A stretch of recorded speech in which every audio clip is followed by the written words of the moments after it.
Hello. Hi, ma'am. Hello. Rochelle, am I audible? Yes, ma'am, you're audible. Am I audible? Nice to see Yes, you. yes.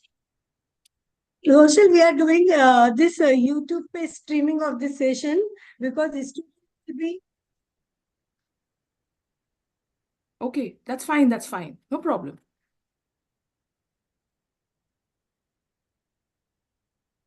You can hear me, right? Correctly, properly, loud and clear.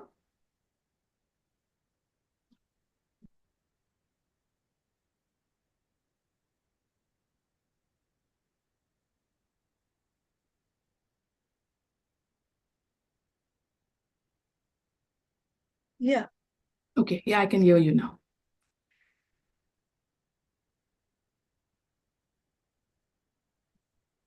Oh, I have to change my name, I think. Someone else's name has come here. Yeah.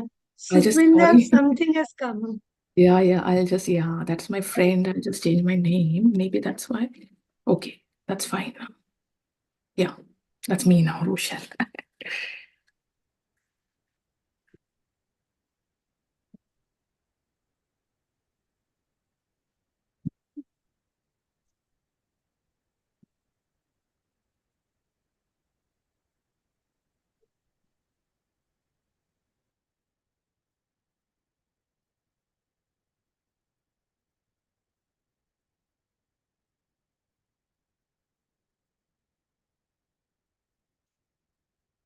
This Rochelle, I'm making you host. Okay? Yes, ma'am. That's fine. Yeah. Host or co-host, you can make me one of the two. I made you host. Should I share my screen and see? Yeah. Okay, just give me 1 minute, okay? I'll just rename my PowerPoint.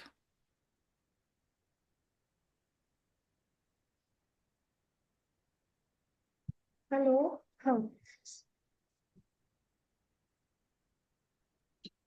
Internet connection है ना इसमें AD room में तो आप है ना कि ये दिनेश को फोन करो ना हाँ हाँ तो यस यस शबीना को I am sending okay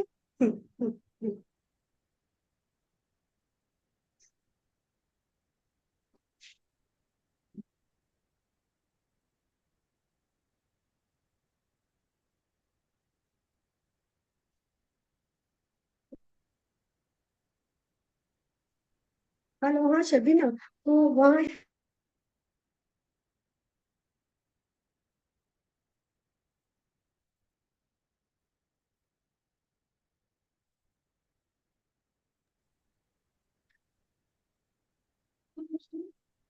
Can you see my screen, ma'am? yeah your screen is visible to me. Okay. So the students will have a mic, right, to answer? I don't see No, any. they will be in AV room and they Okay. will be watching on YouTube directly. On YouTube, so And it'll not only be हाँ interactive, you mean? interaction के लिए means at the end no I'm telling them to join through this with mobile.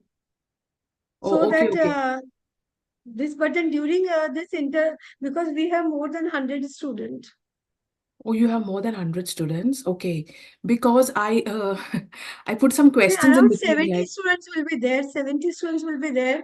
Uh, okay. I'll ask them to join through this also. But then too many mobiles, shouldn't be any problem, no? That Okay, maybe they can, voice yeah, no problem. They synchronization. can, I typed some questions in the first two slides, so I thought I'll keep it a little Yeah, interactive. So maybe if they yeah. want, they can type the answers Huh. in the chat box. So we are sharing link also with them. And on Okay. big screen also, they'll be able to see your PPT. Okay, okay. But they'll be able to answer my questions? Yeah, I will tell them to join. Yeah, that's Two fine. students in Okay. each row, two, two, three, three. I will tell them to join through this also and Okay. watch you on screen. Okay, that's Okay? fine, ma'am. Yeah, that's fine. Okay. So,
hello हाँ चालू हुआ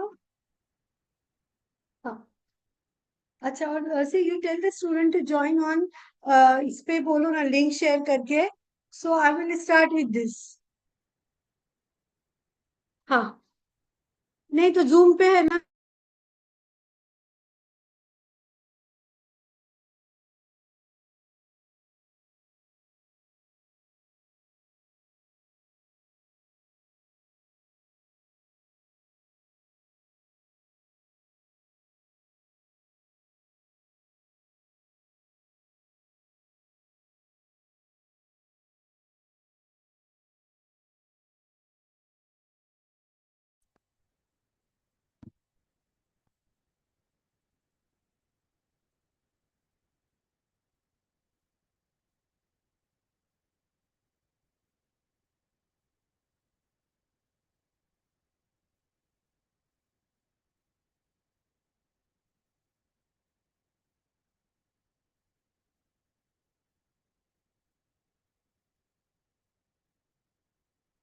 Hi, welcome.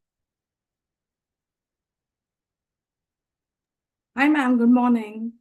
Yeah, very good morning. Dr. Kalpana here. Yeah, ma'am, I can see your name. Nice to see you, Yeah, ma'am. yeah, yeah, yeah. Are you from Royal हाँ student को College? बोलो या join Yeah, करने के I'm लिए zoom principal पे of भी Royal College. Oh, you're the जितने ज्वाइन principal. होते Nice to देखो see you, ma'am. Yeah, yeah. Now I'll be leaving and joining offline. Okay. Okay. Okay. With Thank you. Thank you for students, I'll coming. go Yeah. now. Yeah. Yeah, yeah. Thank you and welcome. Good Bye. Morning madam Yeah, very good morning, Dr. हाँ Akila. अभी मैं ऊपर बच्चों के रोशल साथ बैठी हूँ. She our principal you Yes, met she that just day no introduced herself. Yeah, yeah. No, I yeah. just met her now. I didn't meet her in Just now person. only we met. Yeah. She has joined this year as This year. principal. Okay. Okay. She's from your branch, analytical chemistry. Oh, really? Yours Nice to is see you, inorganic, ma'am. na? Mine is inorganic, yeah. But PhD you are pursuing In computational chemistry. But it's a inorganic, computational yeah. chemistry. Yeah. But I'm doing Acha. inorganic reactions only. Mathematics. Yeah, quantum Mathematics chemistry is kind there, of no? thing. Yeah, mathematics, quantum chemistry, all that. It's a combination. Oh. It's nice. Something different. Nice So to no see. lab table work, No team, no lab work, only on the computer. only on computer, no? Yeah. So softwares you must be using. Software I use, ma'am, I use Gaussian. Acha. Yeah.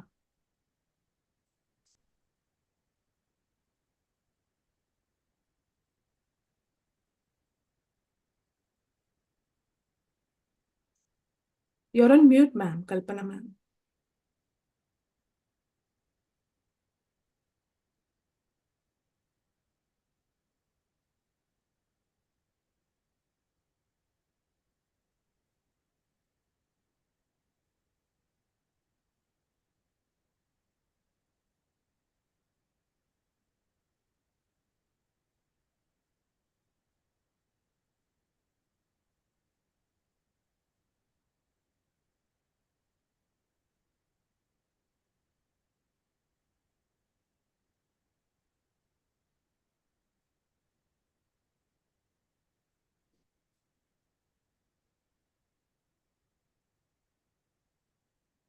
Hello, Vibha, student has not joined yet.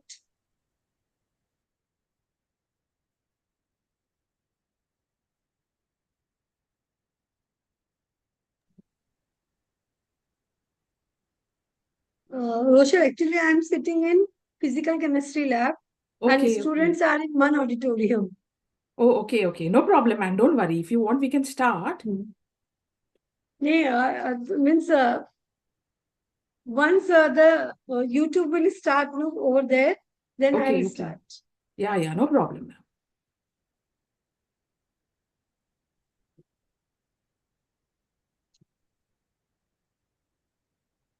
I was just thinking because there are two questions in the slides, no, at the beginning. So I was wondering if some students could answer them, it would be a little more interactive.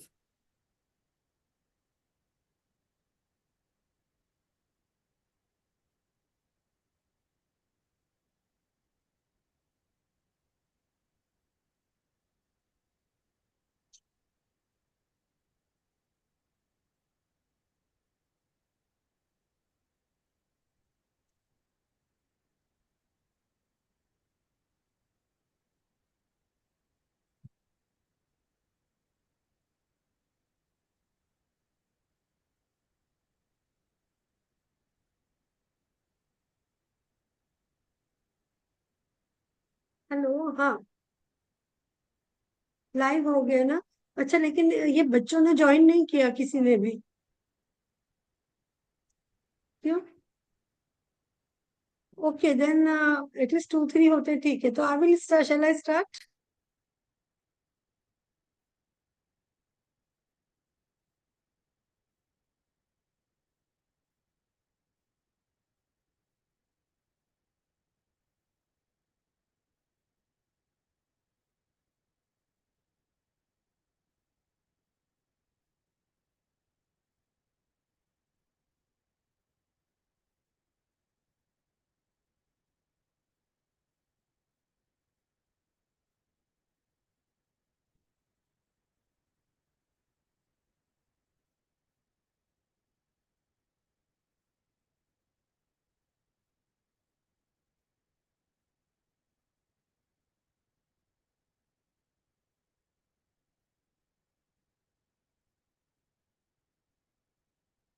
हाँ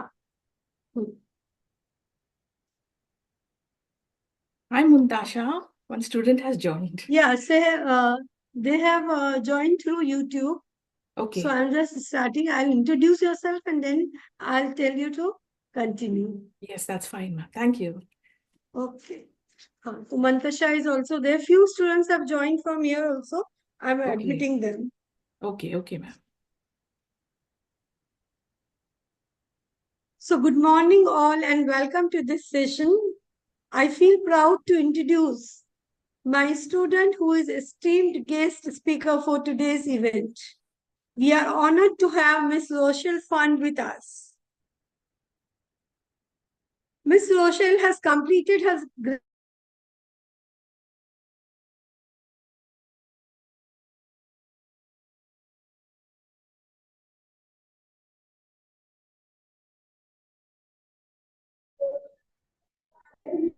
in chemistry, Madurai Kamraj University, India.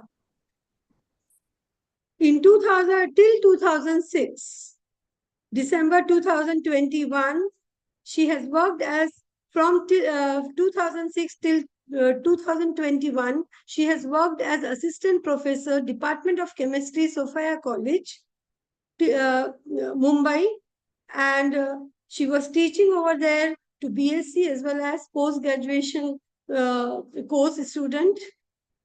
When she was at Sophia College, she was worked as program officer of the National Service Scheme NSS unit of Sophia College, guiding 200 students each year in the area of social outreach along with a co-program officer.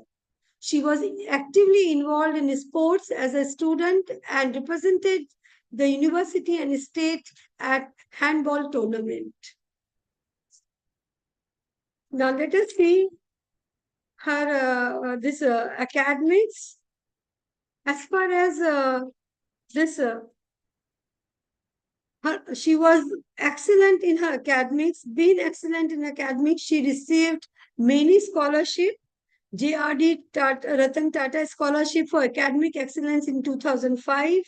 Department of Chemistry, University of Mumbai Scholarship for Academic Excellence in 2005. University of St. Andrews Scholarship of Chemistry for PhD. Currently, she has received from Scotland University. Newcastle University Overseas Research Scholarship 2021-22 for PhD in Bioscience. So this shows her academic record. She has contributed 8 research papers in reputed international and national journal, peer-reviewed journal. She has completed 2 research projects successfully. As far as her personality is concerned, I would like to say that she is passionate about teaching.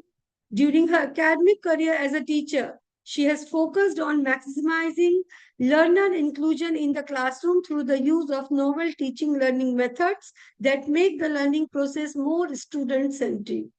She is passionate about research in chemistry and in chemistry education. She has independently carried out research as well as mentored students for their research project. She is actively involved in social work at the college level and believe in instilling in her students a sense of social justice.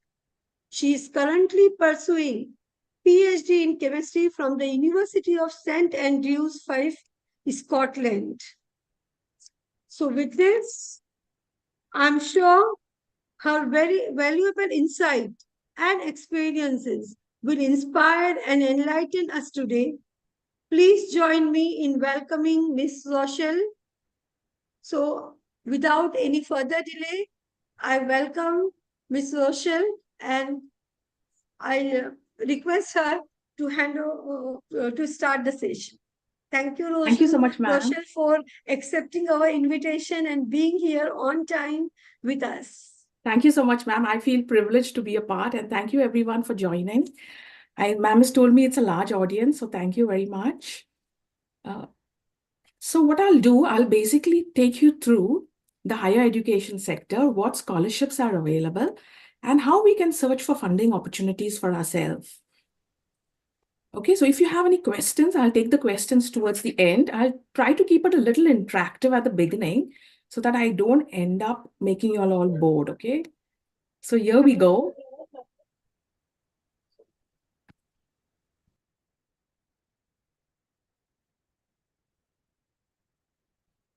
One second.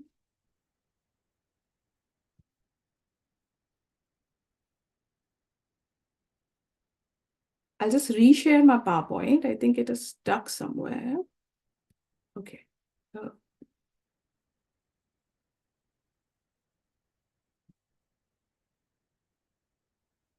Now, first question to those who are on the Zoom meeting. Do you think education empowers you? Yes, ma'am. Yes, that's a very good answer. How do you think education empowers you, and what, according to you, is empowerment?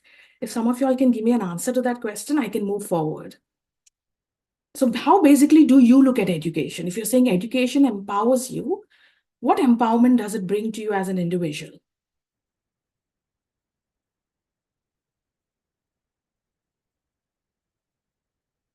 Yes, so for me, as an individual, as a woman, empowerment means it broadens my horizons. It broadens the way I think. It broadens the way I perceive other people's ideas, other people's suggestions. It empowers me in the sense that I can take up employment, I can manage my own finances, I can manage my own family. So apart from thinking also, if I look at the financial aspects also, everything comes into empowerment. So education does empower me. Okay. This seems to get stuck. So what I'll do, I'll just put it onto.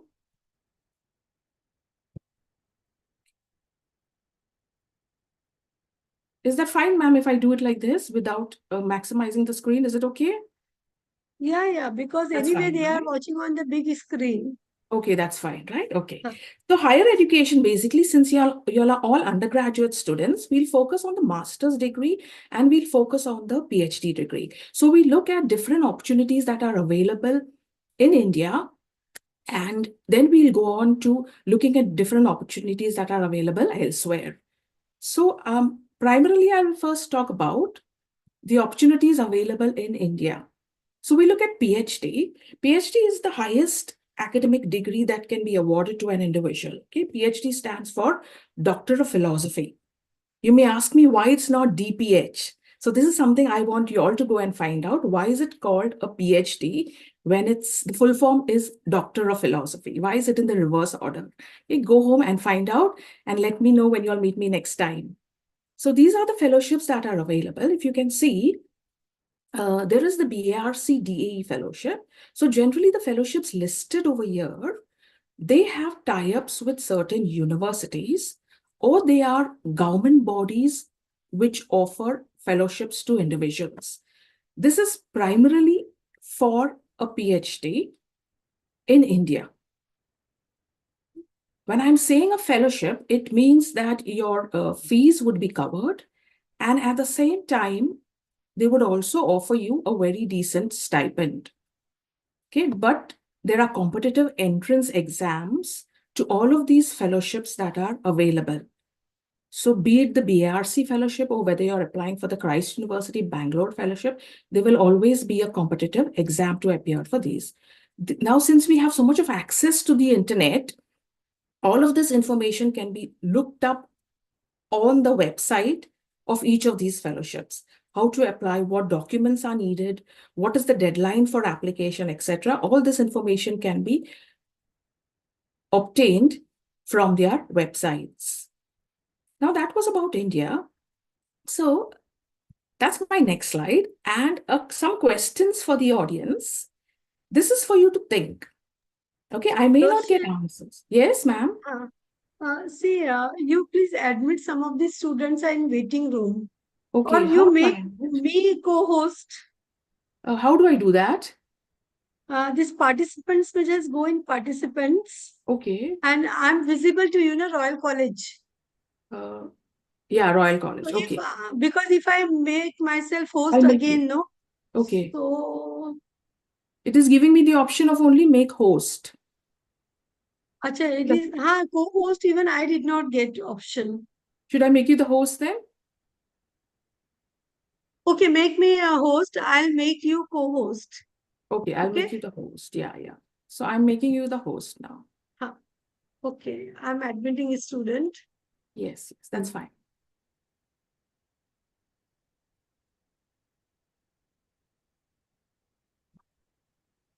Should I continue? Yeah, madam. Okay, thank you. So How many of y'all have thought about pursuing a degree in another country? Can I have a show of hands? I mean, I can see 7 participants in the Zoom meeting. So if I can see some hands, that would be good. Or maybe something in the chat box. If you'd like to type something in the chat box, yes or no.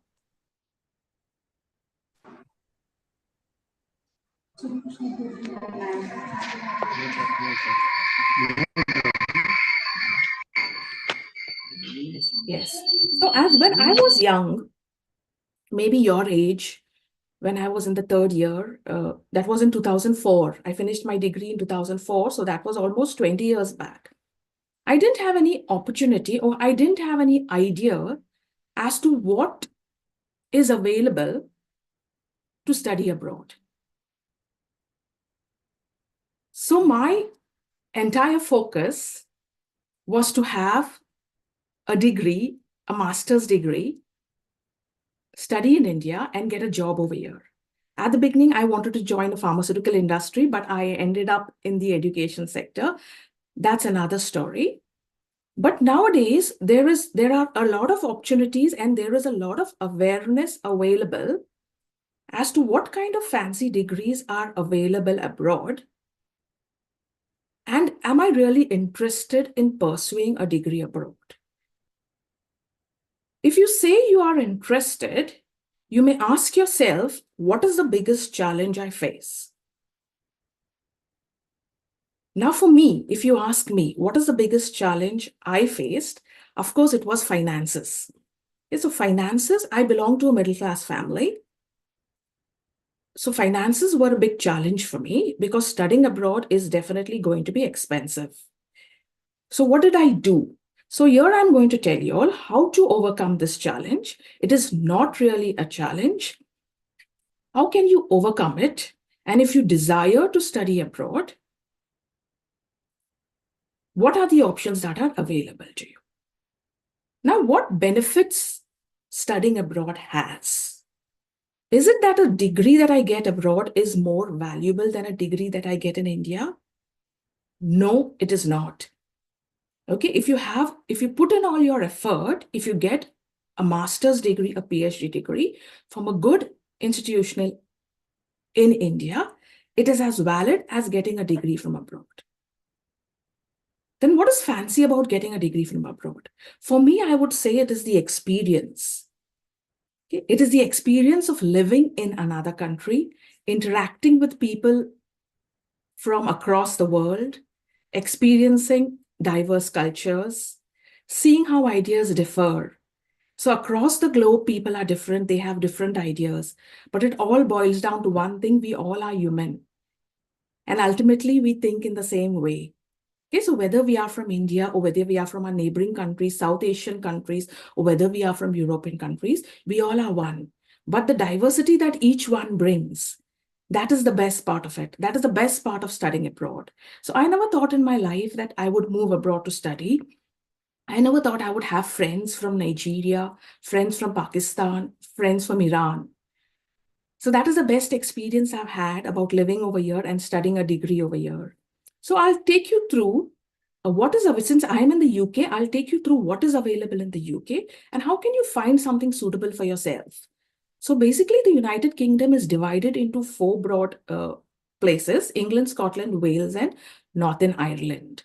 So we'll have a look at the master's degree, what is available, and then we'll move on to what is available for a PhD. So a master's degree in the United Kingdom is for 1 year. Out of that 1 year, you'll have about 6 to 7 months of classroom study, lectures, and about 4 months for a dissertation. What are the scholarships available for a master's degree? So on the left-hand side, you can see home country scholarships, which are scholarships offered by institutes in India. You have the Commonwealth, the INCLA, Tata, Chevening, etc. All these offer scholarships for the MSc degree. Like I said, these are again competitive and you need to have good grades. Apart from that, there are universities in the UK which also offer scholarships. So on the right-hand side, you can see I have put a link. If you go to that link, you will see that There are plenty of universities offering scholarships for a master's degree. They may not give you your entire fees, but sometimes they give you 75% to 80% of your fees, and you're expected to generate the rest. Okay. Now, next we come to a PhD. A PhD degree in the UK is about generally ranging from about 3 to 4 years.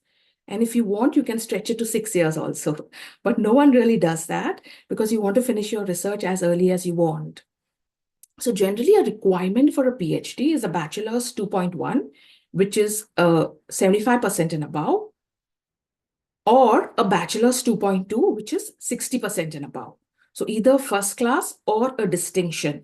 Generally, most of the universities accept a 2.2 degree, which is a first class. Now, the best thing about a PhD in the UK is that you do not require a master's degree to be enrolled for a PhD. You can enroll for a PhD directly after your bachelor's. I'm repeating, you can enroll for your PhD directly after your bachelor's degree. So what happens when you enroll? The only difference is if you enroll after your bachelor's, you're expected to do a little more credits. When I say credits, you're expected to do some courses which last for about 4 or 5 weeks. So with the if you join with a bachelor's degree, you're expected to earn about 12 credits. Each course gives you 4 credits, presuming. So you take 4 courses across your PhD. If you join with a master's, then you're expected to do lesser number of credits, maybe about 6, half the number of credits than your bachelor's degree. Now, what is available to pursue a PhD in the UK? Which scholarships are available? So here I've listed an example of a student who has got the National Fellowship for OBC students. She works in my research group. She's Lakshmi, and she's studying monolayers on silver surfaces. Okay, so the link to the scholarship is here, but this is primarily for students of OBC. This is offered by the Indian government, Department of Social Justice and Empowerment, Government of India. So they generally pay your fees, and along with that, you also get a stipend. But since I said this is only for students of reserved category, what do students of open category have? All right, the scholarships that I had listed for the master's degree, the list of institutions, if you go back and research them, some of them also offer scholarships for a PhD degree. Like I said, information is available on the website. If you go to their website, you'll be able to get all the details. Now, apart from that, what else is available if you want to pursue a PhD in the UK? So generally, research in the UK is funded by UKRI, which is the United Kingdom Research and Innovation Trust. So they generally offer projects which give you funding. Now, how do I go about if I want to pursue a PhD? So on the left-hand side, you can either apply for a funded project. Now, what does that mean? What do you mean a funded project? It means that you do not have to pay fees. Your fees are covered. Along with that, you also get a monthly stipend. When I say monthly stipend, the stipend is more than enough for you to cover your living expenses, that is food, stay, and also to save some money at the end of your PhD. So you would have saved some substantial amount in terms of Indian currency if you get a PhD on a funded project. Okay, how do you get a PhD on the funded project? The easiest approach is to search on findaphd.com. So most of the universities will list all their funded projects on this website. This is a UK website. So you go there, you search up chemistry. You can look what is available in the area of your interest, and there will be some requirements you can apply. The best part about applying for either a master's degree or a PhD in the UK is that application fees are zero. You don't have to pay any application fees for applying. Okay, so generally in other countries like Canada or something else, you generally pay an application fee, and based on the merit of your application, your admission is decided. Here you do not pay any application fees. So you can apply to as many institutes as you want. The other option is to check on the university website.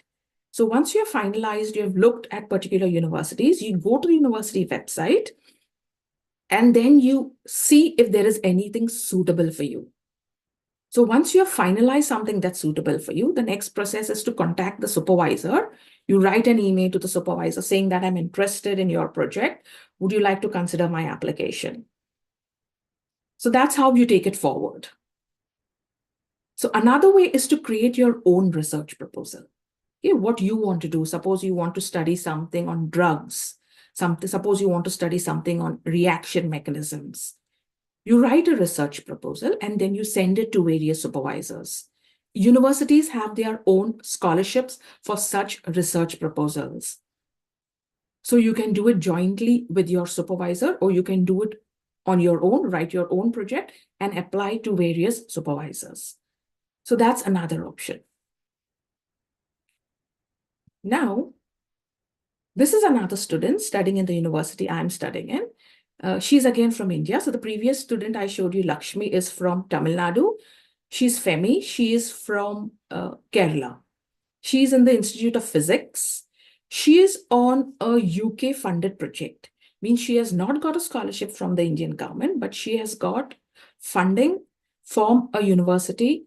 From the university, she has applied directly to a funded project. Now, her fees are covered and she gets a decent amount of stipend. Now that's me. So what did I get? Okay, I did not get a funded project, but I got a scholarship that covers my fees. Okay, now what does covering my fees mean? Okay, how much are the fees? So in general, just to give you a broad idea, if you want to pursue a PhD in sciences, generally in terms of Indian currency, the fees are about 25 lakhs a year. Okay, that is not to deter you, but just to give you a general idea. Okay, so my entire fees are covered by the scholarship. So if I had to go as a self-funded student, which I would never be able to go because I told you I belong to a middle-class family, I would end up paying more than 75 lakhs in my fees. Because of this scholarship, I do not pay fees.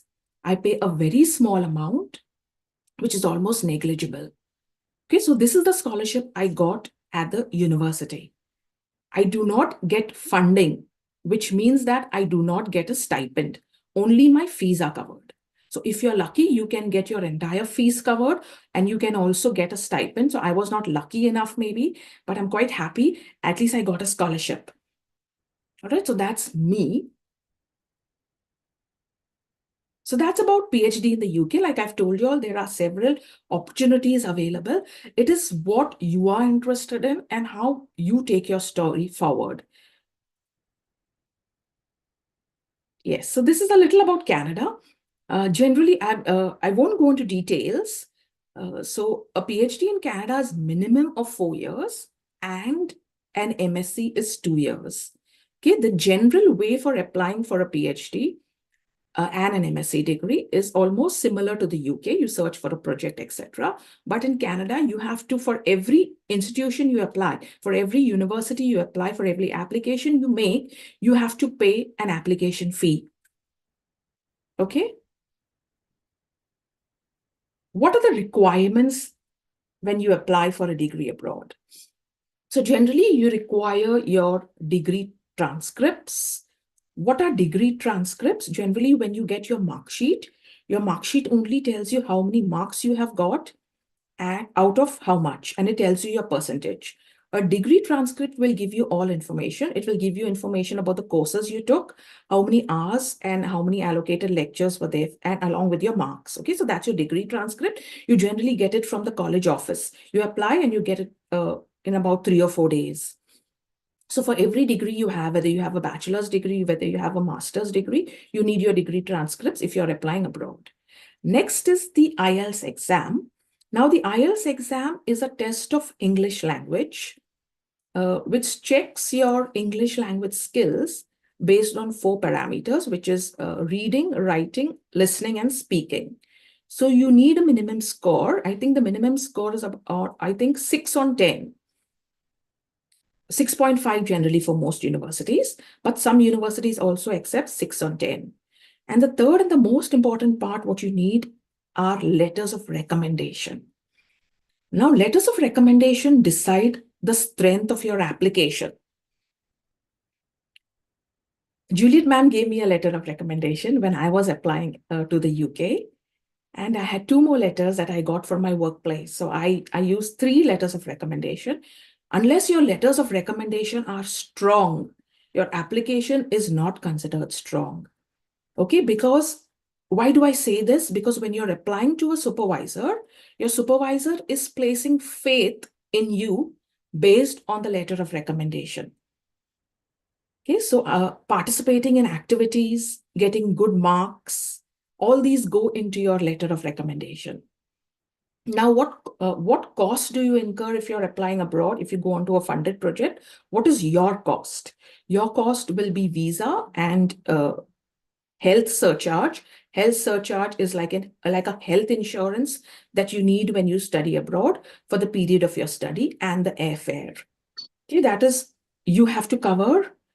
Some banks give loans that cover visa, health surcharge as well. Okay. And for Canada, along with visas and airfare, everything, you also need application fee. So that's about it. Now, yes. Can you work while you study? Yes, you can. Generally, your visa allows you to work for about 20 hours in most of the countries. Most of the foreign countries, they have a concept of minimum wage, which means that whatever work you do, there is a minimum salary that your employer is bound to pay you. Okay, so you're allowed to work about 20 hours. So I work 20 hours a week. The place where I teach, where I'm employed, employs me for 20 hours a week because I'm on a student visa. Expenses can be covered, like I told you. If you want extra pocket money, you can work. If you're in a funded project, it's not necessary for you to work. Okay, because you can, like I told you, everything is covered, your living expenses. And at the end of your course, you can also save a very decent amount of money. And banks in India, they give education loans.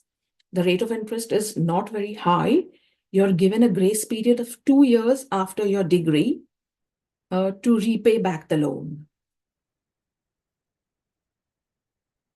Now, since I've already discussed with you how it is to apply for a PhD abroad, what are the requirements, etc., I'll tell you a little about my journey.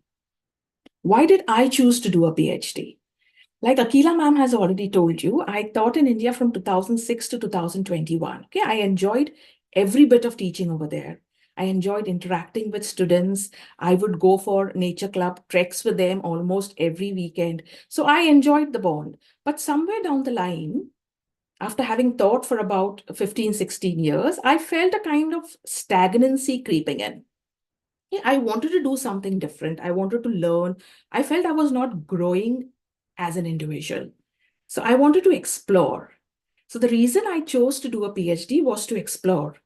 And I did not want to do a PhD in India. I wanted to do it abroad because, of course, my husband was moving abroad. So I thought, let me just search something for myself. I didn't want to come here and work directly. So I thought a PhD would be a nice option for me. So believe it or not, I made several applications. Okay, I told you I got a scholarship, but the scholarship did not come to me on a platter. Okay, I must have made about more than 30 to 40 applications. Okay, to different universities. I wrote to several professors and finally got a scholarship from only 2 universities that I applied. All right, so it's not as easy as it sounds. It is, I think, your determination, your grit, and your resilience that takes you forward ultimately. So you can see in the picture, I put a beautiful picture over here. That's the Mumbai coastline. I think it's the gateway of India. And on the right-hand side is the city where I'm staying, St. Andrews. So they look the same, almost the same, surrounded by the ocean. But like I told you, the experience is very, very different. It's a very diverse experience that I'm enjoying. I'll tell you a little about what I study, what I do. So I'm doing a PhD in computational chemistry. So I study the structure of compounds. I study reaction mechanisms. I study the thermodynamics of reactions using different computational tools. So basically, computational chemistry or computational biology is generally the use of computers to study these compounds. So whether you're studying the structure of proteins, whether you're studying drug interactions with biomolecules, or whether you're studying compounds, everything is done on the computer. There's no work in the laboratory. Okay, so the computational tools I use are density functional theory and quantum theory of atoms and molecules. So these are based on concepts in quantum chemistry and some concepts in maths. They analyze electron density and they are able to give you different parameters related to different kinds of compounds. So I'll just give you an example. So this is the reaction I am studying right now. This is hydrogenation of a magnesium dimer. Okay, you can see some colorful balls over here on the screen. So the green ones that you see are magnesium and the red one is oxygen. So this is my magnesium dimer. And you see the white balls on the top, that is hydrogen. So I am studying how hydrogen is added to this dimer to go from the first structure, structure number 1, to structure number 4. If you see the reaction pathway, structure number 3 right on the top is the transition state. So this is the transition state I have calculated. So what information does the computer give me? It tells me the reaction pathway, how different intermediates are formed, what is the energy required for the reaction, and what happens in the transition state. Okay, so I'll just show you a small video of what I have done. I'll show you in this transition state that you can see, which is the topmost structure. I'll show you what is happening. Okay, you all must have all studied transition states in chemistry, organic chemistry, inorganic chemistry. You always come across this concept of transition state. So what basically happens in a transition state? Let us see that. So I'll just share my screen. Just give me a minute, please.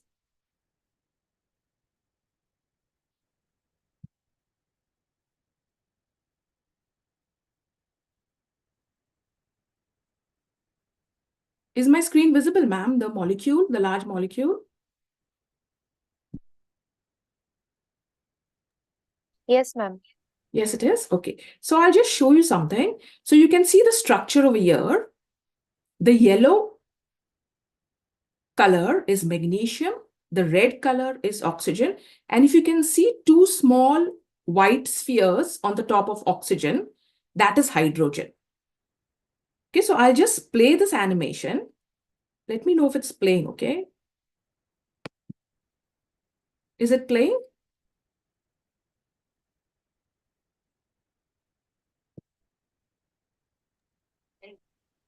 Yes, is it playing?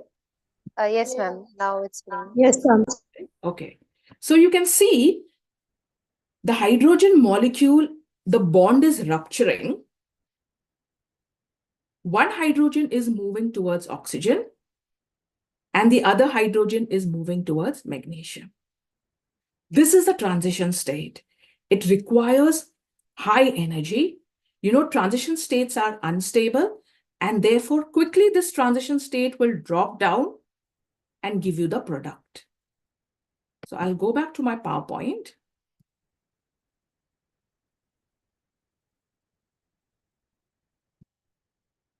Yes, you can see the transition state is highest in energy. That is what I was trying to show you. So this is what I have calculated. I do transition states for several reactions. I also calculate bond energies, that is bond breaking, how much of energy will be required. I calculate different parameters like bond angles. Okay, what do we get from all this? Now this, if you take this reaction, this transition state is able to tell you whether how reversible this reaction is going to be and whether my magnesium dimer can function as an effective catalyst or not. Okay, so if it takes on hydrogen and releases hydrogen, it will function as an effective catalyst. But you see, the energy barrier is quite high. Okay, it is 23 kilocal per mole, meaning to say that the chances of this reaction being reversible at room temperature is negligible because the product has to overcome this energy barrier, which means that you may need to apply higher temperature to overcome this energy barrier. So this is what I'm studying right now. Apart from that, what other information I get? This is just a pretty picture that I've put over here. It looks very fancy. It tells you the distribution of electron density in the molecule. So this is my magnesium dimer again, the same molecule I was speaking about. It tells you how electrons are distributed. So likewise, meaning to say, you can have several information that you can obtain from computational studies. It can get more interesting than this. Okay, some people use molecular dynamics to create artificial systems to see how molecules behave in the presence of other molecules, how they behave in solvent systems, how they behave without solvents. So you can do fantastic things without actually going into the lab. And the best part is that I can do these calculations apart from the other things that I do. So apart from family life, apart from my social life, I can manage all these calculations because I'm working on the computer. So I don't have to sit on the computer all day. I run these calculations. Since my molecules are big, these calculations can be time consuming, but at the end, it is really worth it. All right. So that was about my research. Like I told you, that was my journey that I spoke about. Each one of you will have your own journey to create. You have your own story to write. Okay, but ultimately it depends upon what you want for yourself, what you want as an individual, what are your aspirations, and how far you want to go. This is the life I have wanted to build for myself. So I've been quite independent from the time I've been young. I've been working almost, I was taking tuitions when I was studying. So that was almost at 19 years. I took up a job immediately after I finished my MSc, which was at 22 years, and stuck to that job for 16 years because it was a life I wanted to create for myself. So it is your life. You have to write your own story. With this, I'd like to end, and I'll take any questions if you have. Thank you so much. Thank you for listening to me. And I hope I've inspired some of you all to pursue your further education. I'll share this PowerPoint along with my email address.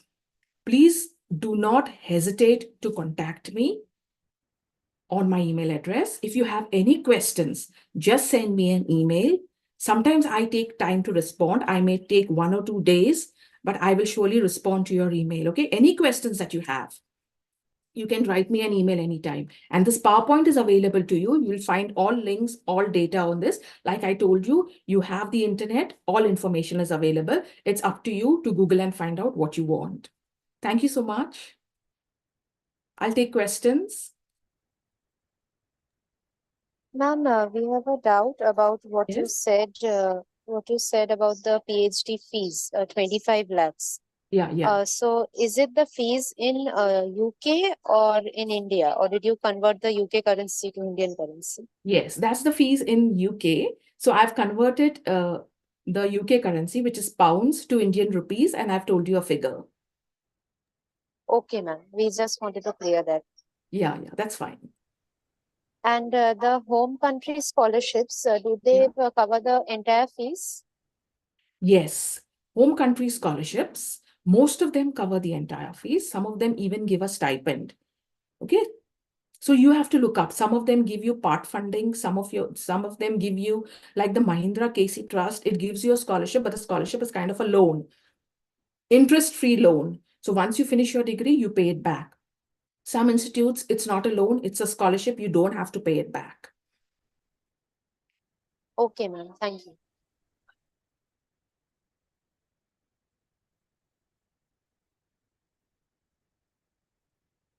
Yes, any other questions? Anything that you'd like to Yes, ask me ma'am. that you want to know? Yes, ma'am. As you said, yeah, letter of recommendations for going to foreign universities, we all are in letter of recommendations. Yes. From whom exactly do we need the letter of recommendations? Like a past university, the past college heads or teachers, or any other companies that we have worked in, proving that we are uh, worthy for this PhD and MSc courses? See, depends. If you're a fresh graduate, then your letter of recommendations will come from your teachers. Okay, so generally it is your practical batch teacher whom you have worked closely with. Okay, you generally need 2 or 3. So if you're a fresh graduate, you will not have any work experience. So your letters of recommendation will come from your teachers.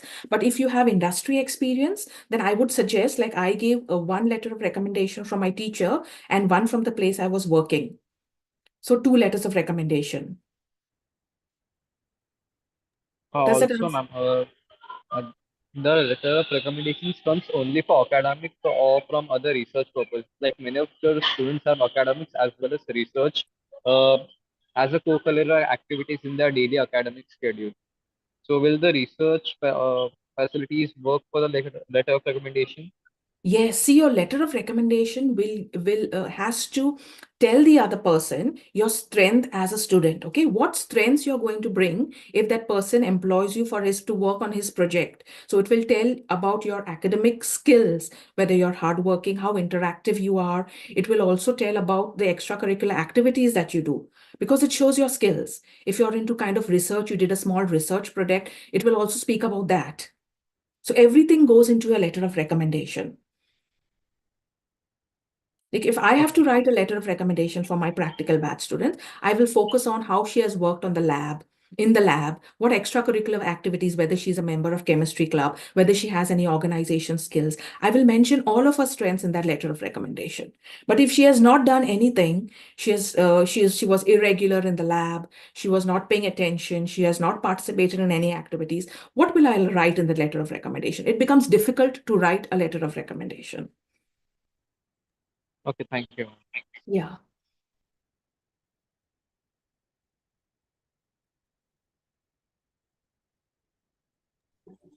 Ma'am, PhD degree without masters will have the same value. I didn't hear you, Sadaf. Can you please repeat what you said?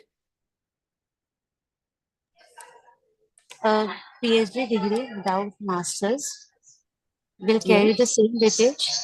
Yes, it carries the same weightage. There is no difference at all. The only difference is that you have to do few more credits. Okay, but ultimately it is going to be a Doctor of Philosophy degree. It is not going to state on your degree whether you joined after a master's or whether you joined after a bachelor's. So I know friends who have joined directly after their bachelor's.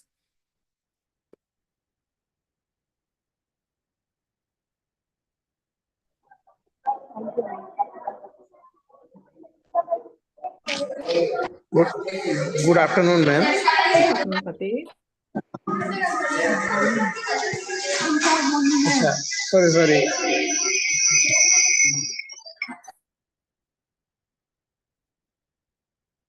If you want, you can type your questions in the scholarship or in the chat box also. Ma'am I just want to ask कि हमारी India में जैसे अभी bachelors खत्म करें हम और abroad में मास्टर्स के लिए अप्लाई करें जैसे आपने बताया हमको हाँ। तो उसमें क्रेडिट सिस्टम कैसे वर्क करेगा क्या रिलेशन कैसा होगा यहाँ पे यहाँ के क्रेडिट्स वहाँ पे हमें यूज हो सकते हैं या वहाँ के अलग क्रेडिट सिस्टम्स होते हैं See, it is, you cannot transfer your credits because your degree is not a continuation, okay? Your bachelor's degree is one degree and you're applying for a master's degree, which is one level higher. So you'll have new credits over there. So depending on what course you're taking, you have to have certain amount of credits. So if you're doing a master's in chemistry, or if you're doing a master's in, say, suppose biosciences or drug chemistry, your credits are going to be different. You'll get new credits over there. It'll not be a continuation. Does that answer your question, Fateh? So, ma'am, complete 12 credits we have to earn over there only in the abroad countries, universities. Yes, because you're doing your masters over here. Now, some masters are such, it's called a joint masters. You can do 3 months in one university and 3 months in some other university.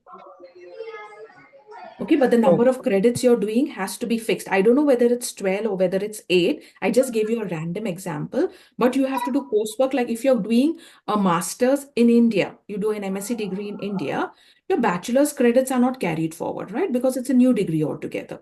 So same thing happens when you apply abroad as well. It's a new degree, so you have to accumulate new credits. So it's like giving exams at the end of the year. That is what I mean by credits. Okay. So just my bachelor's degree in India will give me my academic excellence, and for masters I have to do something for credits over there only. Yes, you have to do a course over there. So if you're applying for a course abroad, you have to complete all their exams and all, and that's how you earn your master's degree. Okay, thank you, ma'am. Ma'am, and can you tell us something about the international student exchange program which some Indian universities offer? So, who has to pay the fees? Are there any scholarships and all that? Can you tell us something about that? Yes, I know that some colleges do offer, like Sophia College offered some international student exchange program where the students did one semester, which is about 6 months abroad. I don't know where, I think it was the US, but students were expected to pay their fees. So I think I'm not sure about this, so I don't want to give you the wrong information, but I know some colleges have this. So the college in India does not finance you, but if you get a scholarship from the college that you're going to, the university that you're going to abroad, where you're having the exchange program, they offer certain scholarships. I'm aware of that. Other than that, I'm not quite sure about what any other information. Okay, ma'am. Yeah.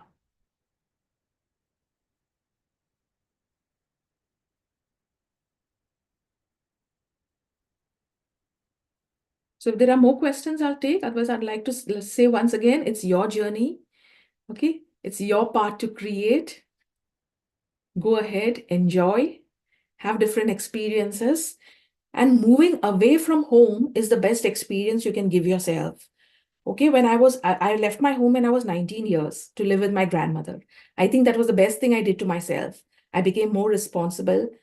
I became more clever. I became more independent. And I think if I would have stayed back, I would not have reached where I am today. So I think moving away from home is the best experience you can give yourself. You become more independent.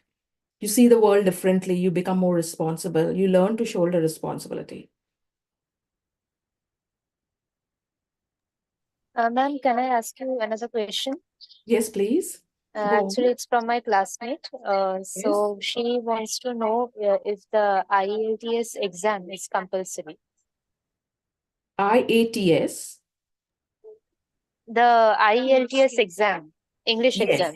Yes, the IELTS exam is compulsory, but nowadays there are certain other English exams which are available to students, which is accepted by some universities. Okay, so IELTS is a general exam. It is accepted by all universities in Europe, in the UK, as well as Canada. But there are some exams like the Oxford International Group that I'm working with, they have started an English exam, but that is accepted only by certain universities. So IELTS is general for all universities, and it is a mandatory requirement to go abroad to study. So is TOEFL only for US? TOEFL is for the US, yes. Okay.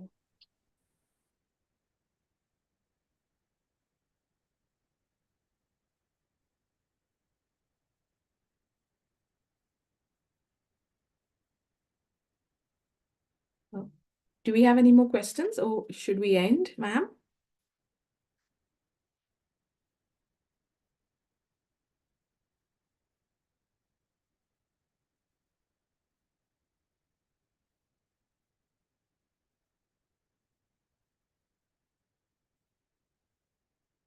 Okay, all right, then since no more Ma'am, questions we are come done in, with the questions. done with the questions, okay, then we shall end. Yes. Okay, so thank you everyone once again, and I hope to see you all next time I come to college. I request Mantasha to give vote of thanks. Good afternoon, everyone. On behalf of Royal College, I am Mantasha Kanji from TYBSC. With great pleasure and gratitude, extend a sincere vote of thanks to our esteemed guest speaker, Rochelle ma'am. for her invaluable contribution to today's guidance session on exploring funding and scholarship opportunities for further studies. Rochelle, ma'am, your expertise, passion, and dedication were truly evident throughout your presentation.